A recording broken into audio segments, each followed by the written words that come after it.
My parents stole my $120,000 college fund to buy my spoiled sister a house, and their perfect family image collapsed in front of everyone. I, a 17-year-old female, recently found out that my parents stole my $120,000 college fund to help my sister Sarah, 25 years old, buy a house with her boyfriend Adam, 27 years old. Let me take it back a bit. My grandparents, Dad's parents, were pretty well off. They were old school, saved a lot of money, and had always been super loving toward me. I didn't get to see them much because they lived in a different state, but whenever we visited or talked on the phone, they made it clear they cared. My grandpa passed away 3 years ago, and then last year, I lost my grandma. When they passed, their will came out. They left my parents their house and their savings. Sarah got all of Grandma's jewelry, expensive stuff you could sell for tens of thousands, and some family heirlooms.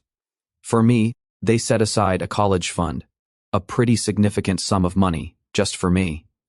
The will made it super clear that this money was to be used only for my education, and since I was under 18, my parents were supposed to manage it for me. At the time, I felt grateful. It made me feel like my grandparents really cared about my future, even though they weren't around anymore. I didn't think my parents would ever mess with that. I mean, who does that? Iberus. But looking back, I should have seen the signs. My sister Sarah has always been the golden child. I don't even know how to explain it without sounding bitter, but she's the one my parents adored growing up. Everything she did was amazing. She was so talented, so hardworking, so kind.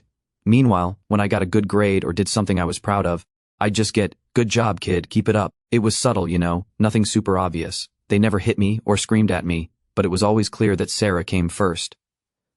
Now Sarah's a kindergarten teacher, and her boyfriend Adam is a zookeeper. They're nice enough people, and I don't have any issue with them personally, but let's just say they're not exactly rolling in money. They've been renting a small apartment, and for the past year or so, all they've been talking about is how they need to buy a house because it's a smart investment. Fast forward to last month. I've been applying to colleges and getting pretty excited about finally starting that chapter of my life. One evening, I brought up my college fund. I asked my parents if everything was good to go since I'd need the money for tuition soon. Their reaction was weird. My dad said something like, "Don't worry about it, we'll talk when the time comes," and my mom added, "Just focus on your studies for now." It was like they were dodging the question. At first, I let it slide. I mean, maybe I was being paranoid, but the more I thought about it, the more it bugged me. Something felt off. So, I brought it up again a week later, this time a little more direct. "I need to know the funds are there. College applications are expensive, and I need to plan." That's when they told me. I remember the conversation so vividly. My mom said, in the most casual tone imaginable, "We used the college money for Sarah. She and Adam are buying a house." I stared at her like she'd just grown a second head. I thought maybe I'd misheard, so I said, "What?" And she repeated it. My dad chimed in too, saying something about how Sarah needed it right now, and it wouldn't be fair for me to get a free ride when Sarah had to work her way through student loans. For guys, I lost it. I'm not proud of how I reacted, but I screamed. I demanded to know how they could do this to me, how they could steal the money my grandparents had left for me. My mom just rolled her eyes like I was being dramatic. She said, "You'll figure it out. It's not like you can't take a loan like everyone else." That's when I threatened to sue them. I know I'm a teenager and don't exactly have a lawyer on speed dial, but I was desperate. I told them what they did was illegal, that the money wasn't theirs to take. And you know what they did? They laughed. My dad looked me dead in the eye and said, "With what money? You can't even afford a lawyer." I can't describe how humiliated I felt in that moment. I just stood there, stunned. It hit me all at once how powerless I was. My parents had always treated me like an afterthought, but this was a whole new level. That night, I locked myself in my room and cried until I couldn't anymore. Then I started thinking. My grandparents had trusted my parents to do the right thing, but they had no idea what my home life was like. I never told anyone about how I was treated because it didn't seem worth it. It's not like I was being abused, right? They weren't violent, they just didn't care, but now all I could think was, what if my grandparents knew? Would they have still trusted my parents? The next morning, I made a decision. I was going to leave. I couldn't stay under the same roof as them anymore. I didn't have much money saved, just what I'd made working part-time at a local store, but it was enough to get out for a while. I didn't care where I went. A park bench seemed better than home at that point. I packed a backpack with some clothes, my phone, and my savings in cash. Before I left, I stood in my room for a moment, staring at the walls. I realized that everything I'd worked for, my grades, my college applications, my dreams, was at risk because the two people who were supposed to look out for me had stolen from me instead. I left that morning without saying a word. My parents were in the kitchen, having coffee, laughing about something. I didn't even look at them, I just walked out. I went straight to my best friend's house. Her parents are saints, seriously. I told them I just needed somewhere to crash for a few days, and they didn't even hesitate.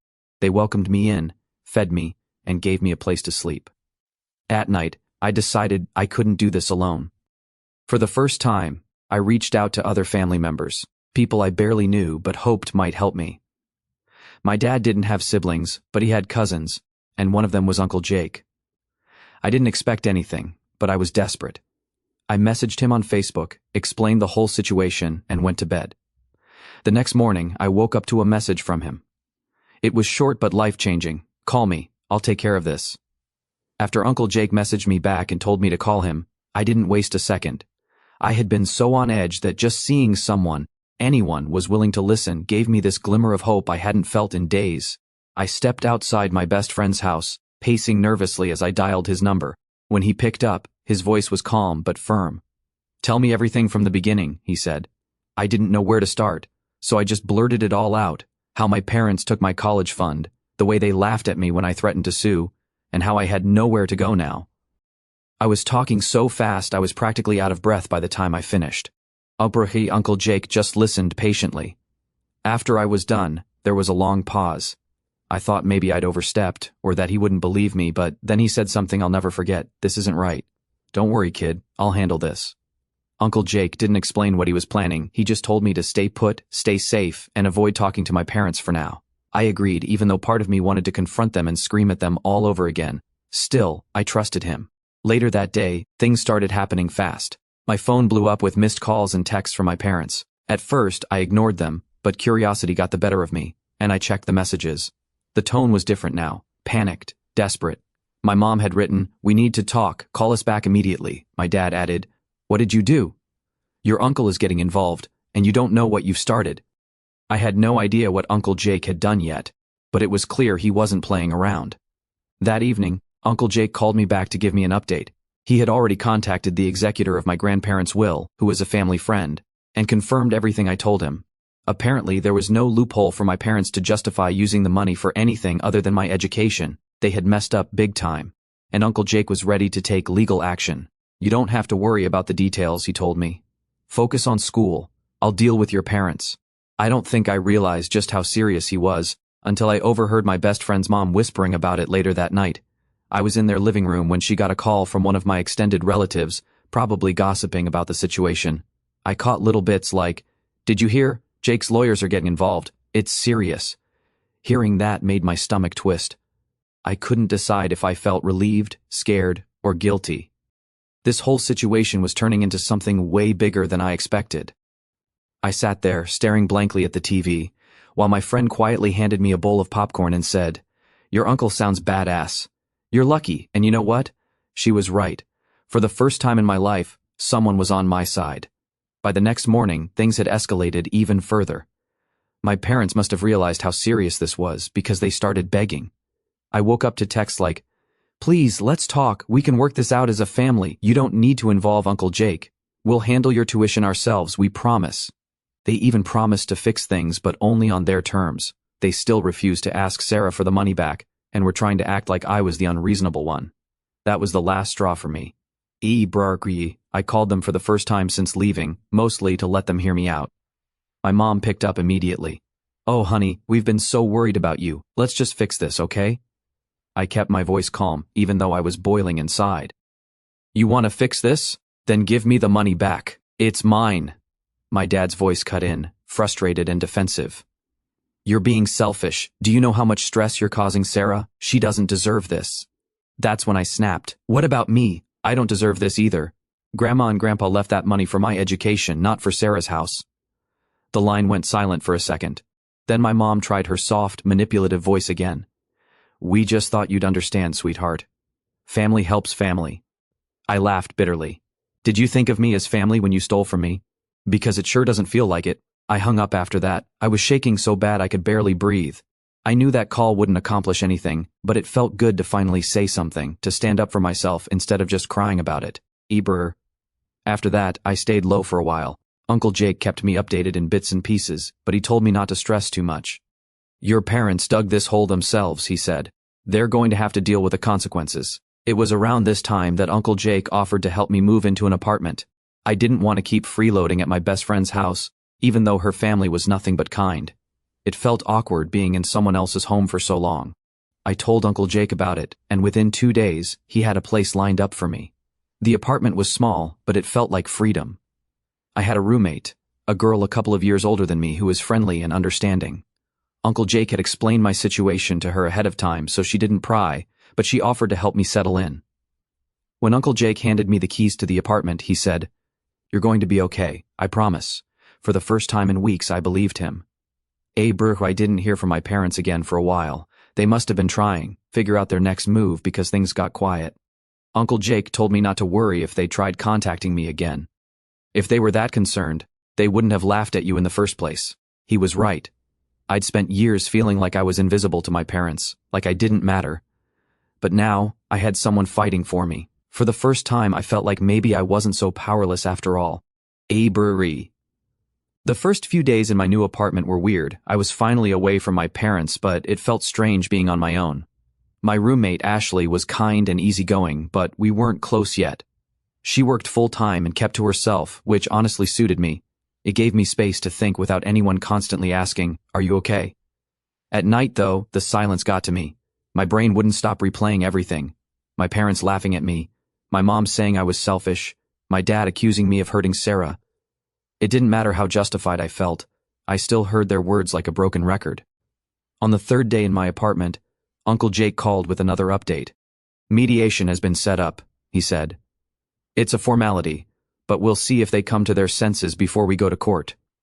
I asked him what that meant, and he explained that the lawyer was giving my parents one last chance to settle things quietly. The executor of the will had made it crystal clear that what they did was illegal. There was no gray area here. If they didn't agree to return the money, the case would move forward. For some reason, hearing that made me feel sad. I know it doesn't make sense. My parents had stolen from me and laughed in my face, but they were still my parents. It's hard to explain. I don't love them, but I can't just erase that part of me that still wants them to care. I didn't tell Uncle Jake how I felt, though. I didn't want to seem weak or ungrateful. That evening, I got another round of messages from my mom. This time, she wasn't angry. She was playing the guilt card. "We're really sorry for how things turned out. You know we love you, don't you? We were just trying to help Sarah. She's struggling, and as parents, we couldn't ignore that." Then my dad chimed in with a follow-up text. "You don't understand how hard this is for Sarah. She's crushed. You're ruining her dream over a misunderstanding." The nerve! They acted like I was the villain, like I was ruining Sarah's life. I didn't respond. I couldn't. If I tried, I'd just end up saying something I'd regret, and I didn't want to give them the satisfaction of knowing they still got under my skin. The next morning, Uncle Jake and I had our first virtual mediation session with my parents. I didn't have to say much because the lawyer did most of the talking, but seeing my parents' faces on that screen was surreal. They looked completely different, like they'd aged overnight. My mom's face was pale, and my dad kept rubbing his forehead like he had the world's worst headache. Neither of them could look directly at me. Their lawyer tried to soften the blow, talking about how they had acted in good faith and believed they were helping the family as a whole, but our lawyer wasn't having it. He brought up the will's specific terms and how my grandparents' intent was clear. The money was for my education only. When I finally did speak, it was short and to the point. "I want the money back. That's it." My mom looked like she was about to cry. "We can pay for your tuition ourselves. Why won't you just let us fix this?" I clenched my fist under the table. "Because I don't trust you. You already took the money once. What's stopping you from screwing me over again?" Silence. They didn't have an answer for that because there wasn't one. After the session, Uncle Jake and I talked. He asked how I was holding up, and I admitted that seeing my parents like that messed with my head. "It's like they're sorry now that they've been caught, but not because of what they actually did," I said. He sighed. "That's probably true, but don't let their guilt tripping get to you. You deserve this money. Don't forget that." He was right, but it still stung. Bro. A couple of days later, Sarah finally reached out. I wasn't expecting it, but I saw her name pop up in my DMs on Instagram. For a second, I thought she was going to yell at me or blame me, but instead her message caught me off guard. She wrote, "Hey, I just found out what Mom and Dad did. I'm really sorry. I had no idea they took your college fund. I thought they were helping me out with savings or something. I'm not mad at you, I promise. I just wanted you to know that." I sat there staring at the message for a long time before I responded. Finally, I wrote back, "Thanks for saying that. It means a lot." I don't know if she felt guilty or if she just wanted to clear the air, but it made me feel lighter. At least Sarah didn't hate me, and to be honest, I didn't hate her either. She was just caught in the middle of the mess our parents had created. Uncle Jake called again later that day and told me we had another mediation session scheduled. He said my parents were now trying to stall, probably hoping I'd cave and agree to their terms. "They're banking on you feeling guilty," he warned me. "Don't let them win." It was weird hearing him say that, like we were in a battle, but I guess we kind of were. My parents were trying every trick they could think of to keep the money they stole. I spent that night in my room, scrolling through old photos on my phone. There were pictures of me and my grandparents from years ago, birthday parties, holidays, random visits. They were always so proud of me. I remembered how my grandma would hug me and say, "You're going to do amazing things, sweetheart." They believed in me. They saved that money so I could have a better life, and I owed it to them, and to myself, not to let my parents take that away from me. The next mediation session was set for 2 days later, and I was ready. This time, I wasn't nervous anymore. I wasn't sad. I just felt focused. My parents could cry, yell, or beg, but I wasn't backing down. This was my future. After the second mediation session, I could tell my parents were running out of steam. They were still trying to act like they had everything under control, but I could see right through it. Every time their lawyer started speaking, their expressions would tighten, like they were realizing in real time just how much trouble they were in. This time, their desperation was louder. My mom cried almost immediately. "We just thought we were helping the family," she said, wiping her face with a tissue. "Why can't you see that? We were only trying to do what was best for everyone." I didn't flinch. I'd heard this all before. "You weren't helping the family. You were helping Sarah at my expense." Abri. My dad tried a different tactic. "Look, kid, we made a mistake. We get that. But do you really need to ruin your sister's life over this?" And that right there set me off. Ruin her life? I'm not the one who decided to take the money. That was your choice. Don't put this on me. At that point, our lawyer stepped in and shut them down. I zoned out after that. I didn't need to hear more, their excuses or justifications, because honestly, I was exhausted.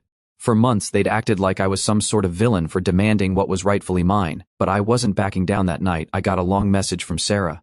She must have found out how bad things were getting for our parents, because the tone of her message was different. Less understanding, more emotional. "Look, I know Mom and Dad messed up, but you don't have to take this so far. They're trying to fix things, and now they're panicking because of Uncle Jake. Can't you just take their deal? Let them pay for your college instead of suing them. I never asked for this, you know." It stung, even though she wasn't attacking me. I could tell she wanted me to back down. I stared at her message for a long time before I responded. "Sarah, I'm sorry you're in the middle of this, but this isn't my fault. I'm not taking things too far. Mom and Dad crossed a line, and they need to fix it. The only thing I'm asking for is the money they took." She read it but didn't reply. I guess she didn't know what to say. Abri. The next day, Uncle Jake called with some news. The lawyer had filed the official paperwork to escalate the case to court. He said my parents were starting to crack under the pressure. "They're hoping you'll cave, but they're running out of time." I asked him what would happen next. "Well," he explained, "they'll either settle with us out of court and return the money, or they'll lose the case in court and pay up anyway, plus fees." I felt weird hearing that. For so long, my parents had held all the power. They were the ones who made the rules, who controlled everything. But now, the tables were turning, and they were finally facing consequences for their actions. Still, it was hard not to think about Sarah. She wasn't innocent in all this, but she wasn't the mastermind either. I wondered how much my parents had told her, and whether she truly believed I was ruining her life, or if she secretly agreed with me. A few days later, I got another message from my mom. I hadn't blocked her yet, though I probably should have. "We're begging you. Please call off Uncle Jake. We can't take this anymore. Sarah is devastated, and we're falling apart as a family. You're destroying us." I swear I had to reread it twice just to process it. They were still trying to guilt-trip me, as if I hadn't spent my entire life feeling like an outsider in my own home. Destroying the family? What family?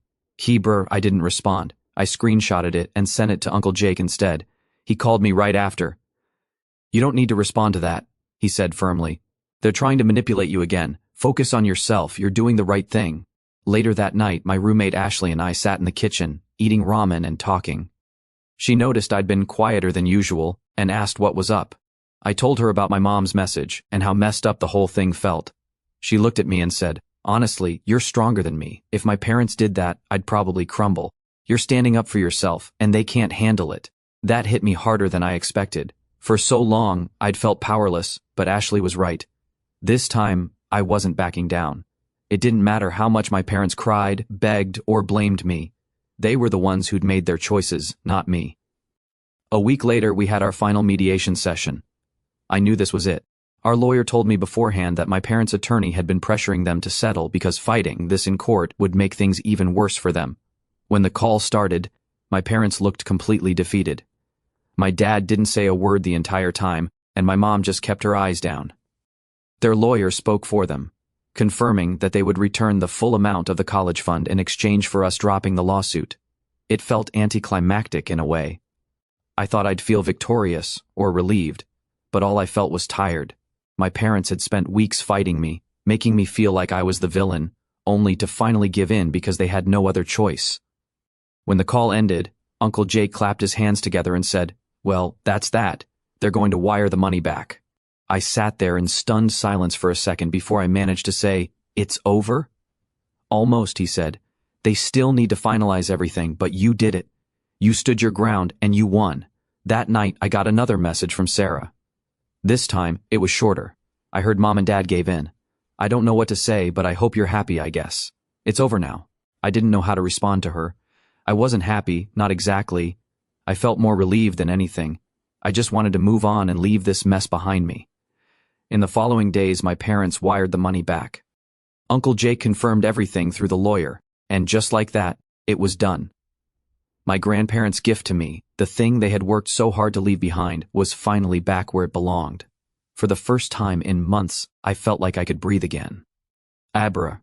About 2 days after everything was finalized, Sarah called me. I'd been expecting it at some point. She'd sent a few passive-aggressive texts over the past week, but this time, she actually wanted to talk. I stared at her name on the screen for a good minute before answering. When I picked up, she sounded calm, tired maybe. "Hey," she said quietly. "I just wanted to talk to you." I didn't say anything at first, so she kept going. "Mom and Dad told me everything. They finally admitted what happened with the money. I know you probably hate me, and I don't blame you. I don't even know what to say." Her voice cracked, and for the first time, I realized just how tangled up she must have been in all this. Broker. I took a deep breath. "Sarah, I don't hate you." "You didn't steal the money. They did." There was a pause, and then she sighed. "But I still accepted it. I was so focused on getting the house that I didn't even stop to think about where the money came from. That's on me. I should have asked more questions. It caught me off guard, hearing her take responsibility. I didn't know what I'd expected from Sarah, but it wasn't this. For once, it felt like she was seeing the situation for what it really was. "Look," I said, "I'm not mad at you. I just wish you'd understand why I had to do this. That money was supposed to be for my future. I couldn't let them take that from me." She was quiet for a long moment before saying, "I do get it now. I wish they'd just been honest from the start. It's not fair that you had to go through all this." That almost made me cry, to be honest. I'd spent so long being the second choice to Sarah that hearing her say those words felt surreal. I didn't know if we'd ever have a normal sibling relationship, but this was a start. We ended the call on neutral terms. She even said, "I hope you do something amazing with that money. Grandma and Grandpa would be proud of you." I didn't know what to say to that, so I just thanked her. As for my parents, well, they went radio silent after the money was transferred back. I guess they were too ashamed or angry to reach out. I haven't heard a word from them since, and honestly, I'm fine with that. I don't think they're capable of seeing what they did as anything other than helping Sarah, and I don't have the energy to keep fighting them. Uncle Jake told me he got a message from my dad, though. Apparently, my dad tried to make it sound like the whole situation had been a misunderstanding, and they just wanted to make things right. Uncle Jake's response? "You had your chance to make things right before we got involved. You didn't take it." I can't lie, that made me smile. Uncle Jake really is the MVP in all this. A week after everything settled, I had a small victory of my own. I got the final confirmation that I'd been accepted into my top choice college with a full scholarship. I was sitting in the living room with Ashley when the email came through, and I actually screamed when I read it. Ashley jumped up, grinning. "Did you get in?" I shoved my phone at her. "Full scholarship, my top school, I don't even have to touch the fund for tuition." We celebrated with pizza and soda that night, nothing fancy, but it felt perfect. I couldn't stop smiling. For the first time in forever, I felt like the future I'd been working so hard for was finally mine. Later that evening, I texted Uncle Jake to tell him the news. His response came almost immediately. "Proud of you, kid. I knew you'd make it." He followed it up with another message a few minutes later. "Grandma and Grandpa would be over the moon. They'd always said you'd do great things." I sat there, staring at those words for a while, trying not to cry. All this time, I'd been fighting for my future because I didn't want their gift to be wasted. Hearing that Uncle Jake believed they'd be proud of me made everything worth it.